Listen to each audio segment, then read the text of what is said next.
I share the teaching of Pastor Hinn, worship in the Spirit, because as a believer like me, if I go to a church, I'm looking for the presence of the Lord through worship. If the Holy Spirit is there, you can discern it, you can feel it, because He will touch your heart where you cry. Something changed the atmosphere. Thank you, Lord, for the life of Pastor Hinn. If you are not a covenant partner of Pastor Hinn, you can visit to his website and you can sow a seed to the work of the Lord. Sowing a seed can protect your future, can protect your finances, because it is God's work. You will reap the harvest. Well, Lord, we thank you for what you're going to show us today. I give you praise for this wonderful day. Now, Lord, I pray that you'll speak to your people today and let them understand this most wonderful truth. I'm going to talk today about worship in the Spirit. God created the soul as the seat of our personality, as our seat of our conscience. So the soul is linked through the body to the visible world. And the soul is connected to the spirit, to the spiritual world. So think about, here's your spirit, here's your body, here's your soul. And anyways, spirit, body, soul is right here in the center. Through the spirit, he's linked to God. Through the body, he's linked to the world. Spiritual mind. Do you know that the soul has to decide whether to be linked to the body and the world, or to the spirit and to God? So at the fall, Adam made that decision for all of us. Please hear that. At the fall, Adam made that decision. That's why the Lord came, to change everything for us, so we can make that decision now, not Adam. So this is really important. Adam yielded his soul to the body. And when that happened, the body became his God. The body began to control the soul. So, like, had he yielded to the spirit that God put in him, then that spirit would have yielded to the Lord, and then the Lord would have ruled his life. Instead, Adam yielded to the body. And that's why Satan knew that. And that's why Satan came in and said to the woman, Eve, at the time, he said, he was questioning if God really meant what he said, which of course God always does.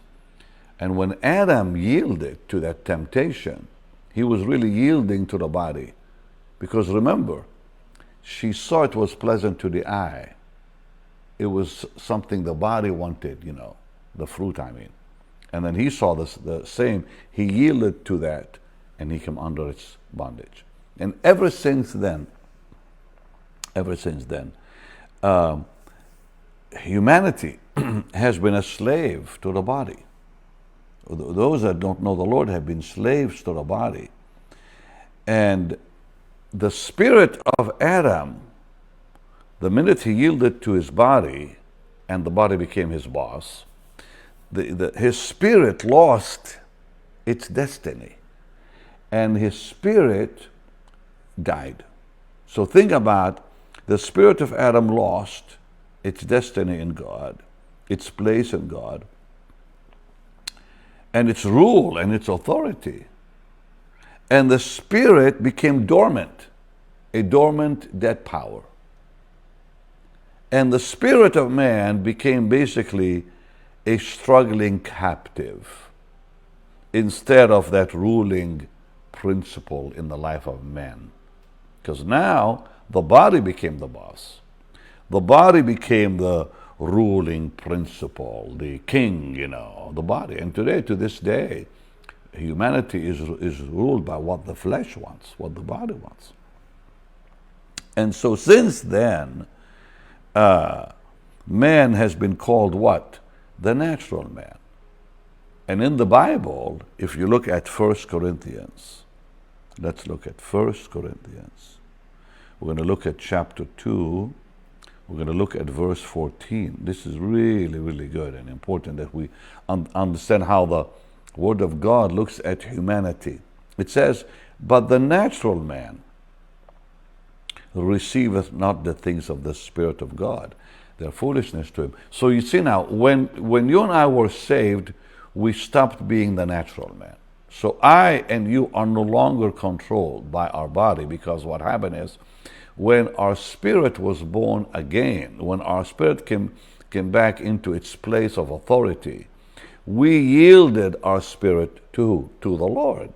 The soul said, "No more, body, I'm not going to let you be my boss."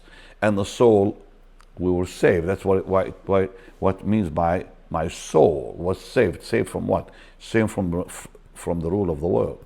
Saved from the rule of the body. Now the soul says, "I'm going to give myself to Jesus." The spirit yields to the Lord.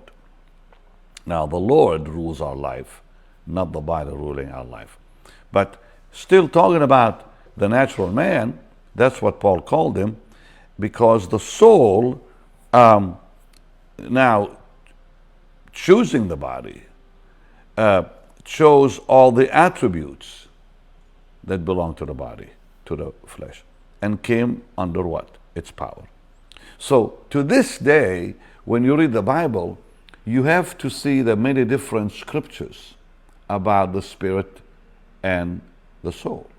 For example, let's look at, because there's a lot of things in the Word of God we kind of miss it. So this is why today I'm talking about worship in the Spirit.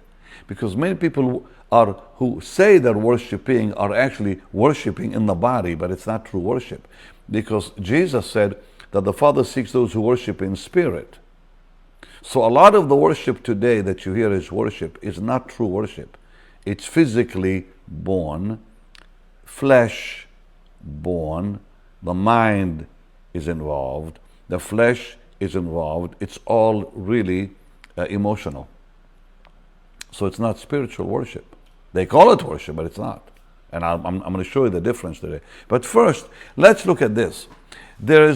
For example, there's two kinds of wisdom. There is a fleshly wisdom and there is a spiritual wisdom. So Paul talks about that, and I'm going to show you both. Let's look at 1 Corinthians 2. Look at verse 12 and 13, which is about the wisdom of the flesh. "Now we have received not the spirit of the world, but the Spirit which is of God, that we might know that things are freely given to us of God." So this is very, very important. Here there is a spiritual wisdom, and also there is one of the flesh. "Now we have not received the spirit of the world. We have not received the wisdom of the world, but the wisdom which is of God." Now let's keep reading verse 13. "Which things also we speak, not in the words which man's wisdom teacheth." So notice now, he connects both verse 12 and 13. The spirit of the world is what? Man's wisdom. Because it says so in verse 13. "Which things also we speak, not in the words which man's wisdom teacheth, but which the Holy Ghost teacheth, comparing spiritual things with spiritual." So from these two verses, we see that there is a wisdom that is of the flesh, and there is a wisdom which is of the Spirit. Verse 12 and 13. So in Colossians, Paul talks about the spiritual side. Here we saw the physical side. But let's look at Colossians chapter 1 and let's look at verse 9. "For this cause we also, since the day we heard it, do not cease to pray for you and to desire that you might be filled with all the knowledge of His will in all wisdom and spiritual understanding." So there is a physical understanding, there is a spiritual understanding. So when someone reads the Bible and says, well, I know it, what they don't know is they may be knowing it in the flesh. Because knowing the Word of God has to be spiritual, otherwise there's no power in your life. So a lot of people who go to universities or who go to colleges, who know the Bible better than many Christians do, but they don't know it spiritually. They only know the Bible intellectually. Therefore, they don't understand it, and they deny its power. This is why they just did a study. 21% of those who call themselves Christians in America believe the Bible. Only 21%. 7 out of 10, now this was just released. The Barna group released it. 7 out of 10 Americans say they are Christians. So you say, well, that's good news. Not really, because only 21% of them believe the Bible. So you have people who say, well, I'm a Christian, but it's all flesh. It's all the mind. It's all something that is not spiritual. But only 21% of them really believe the Bible and see it as a spiritual book that affects us spiritually. It's our spiritual life and food. So there's also a service of God that trusts only in the flesh, that glorifies the flesh, and there is that which glorifies the Lord. So when you look at the Bible, there are people who believe they're serving God, but they're really serving the flesh. Because the Bible talks about that. Let me show it to you. Let's look at Galatians chapter 6. Let me show you what I'm talking about. Galatians chapter 6 and verse 13. It says this: For neither they themselves who are circumcised keep the law, but desire to have you circumcised, that they may glory in your flesh. Here are people who are serving the flesh, not the Lord. And these are religious people that Paul is talking about in the book of Galatians, who were trying to tell the believers who were Jewish believers who were saved and Gentile believers who were saved to be circumcised in the flesh. So he said all they really want is that they may glory in the flesh. They're serving the flesh. But then you see people who are serving the Lord and serving Him in the Spirit.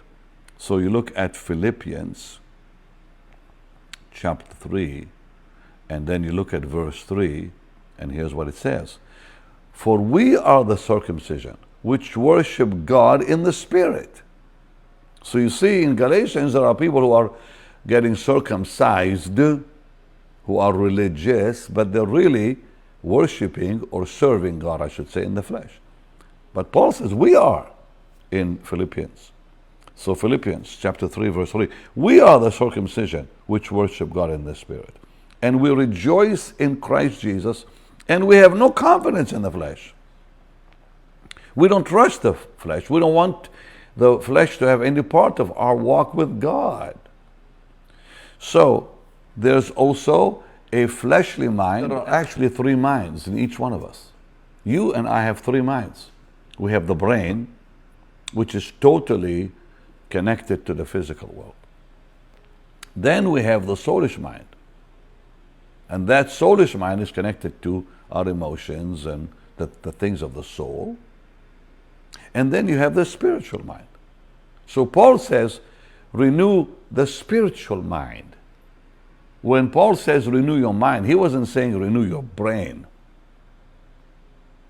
Renew your spiritual mind. Well, how do you do that? Well, God's word has to come through the brain, then affect the soulish, then affect the spiritual. So frankly, you have 3 minds. Many people don't even think about that. All right, let me prove it to you. When someone dies, do they still have a mind? Of course. Do spirits have mind? You bet.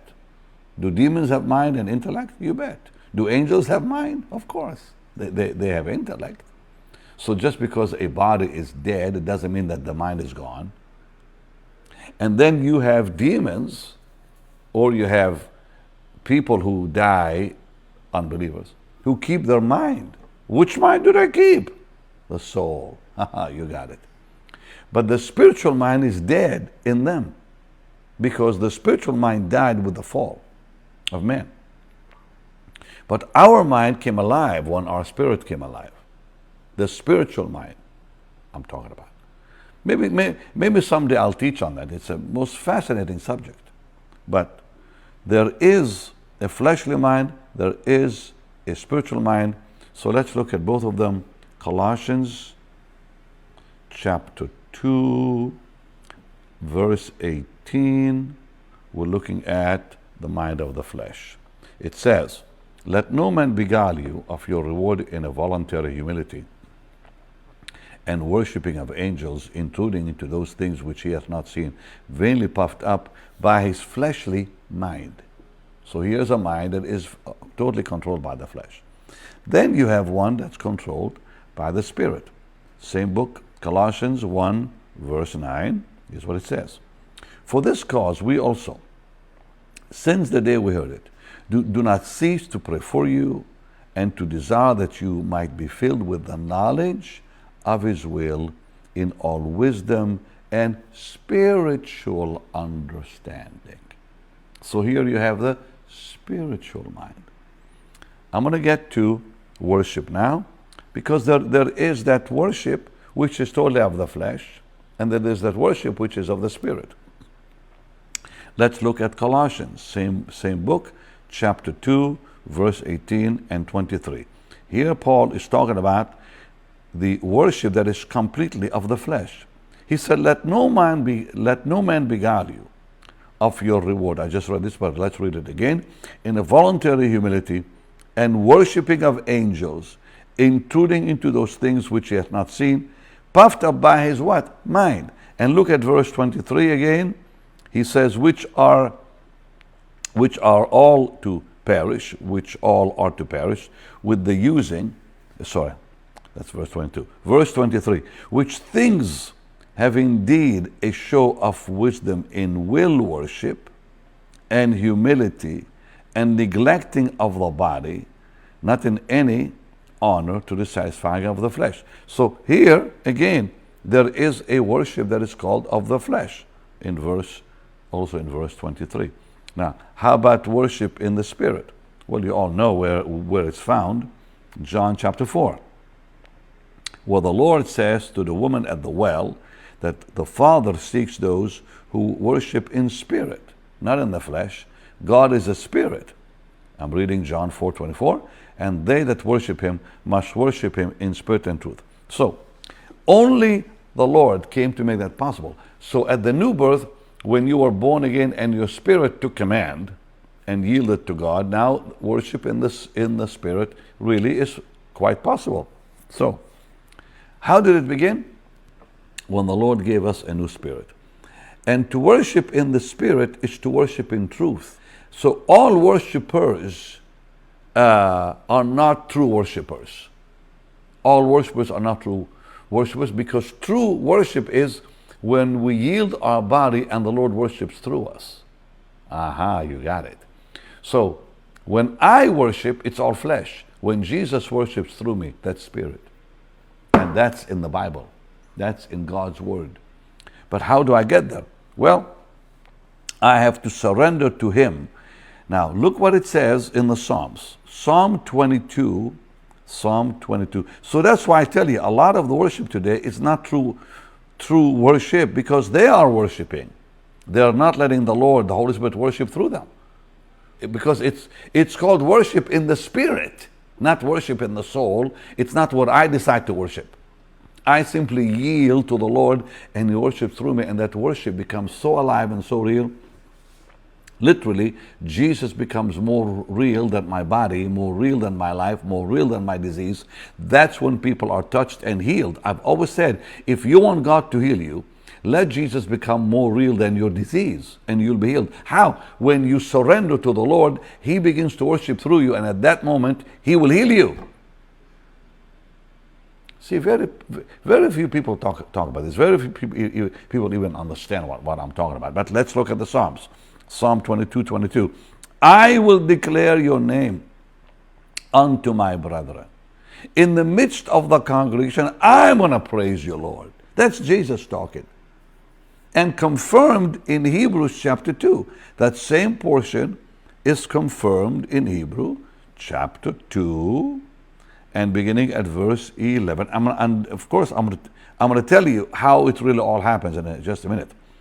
For both Hebrews 2:11 and 12, for both he that sanctifies and they who are sanctified are all of one. For which cause he's not ashamed to call them brethren, saying, the second Jesus becomes our Savior, he says, I will declare your name to my brethren. Watch this.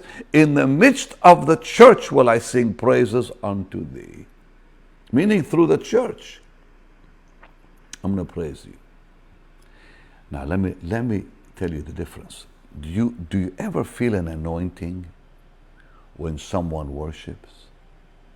That's because they're worshiping in the Spirit. Otherwise, there's no anointing.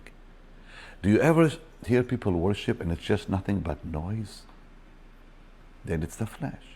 We know it because the anointing comes when the Lord is worshiping. If He's not worshiping through that body or through that people or through that person, there is no presence. There's just people looking around and they're singing and they're lifting their hands, but there's no life. There's no life. True worship is a live worship. That's what it means by worship in truth, because it's not dependent upon feelings.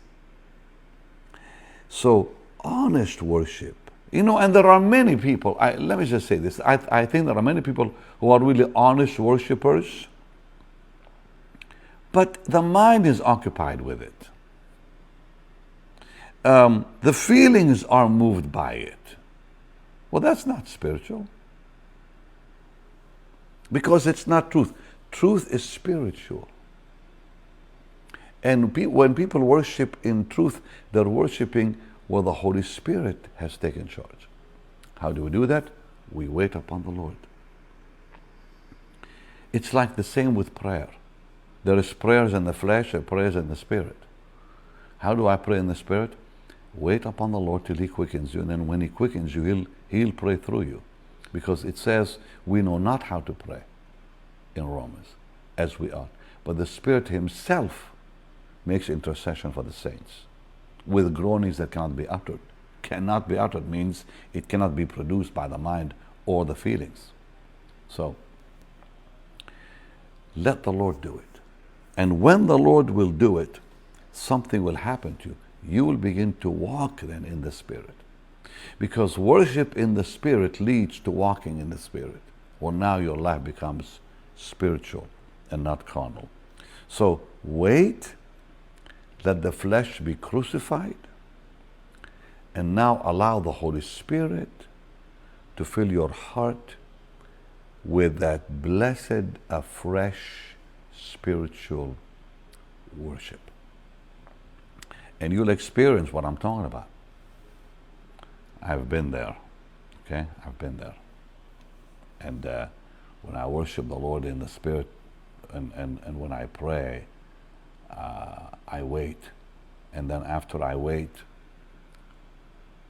there's like a break within me, like David said in the Psalms, in Psalm 118, he said, quicken me and then I'll call on you.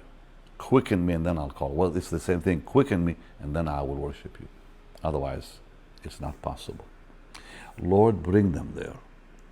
Bring them to that place of such beauty in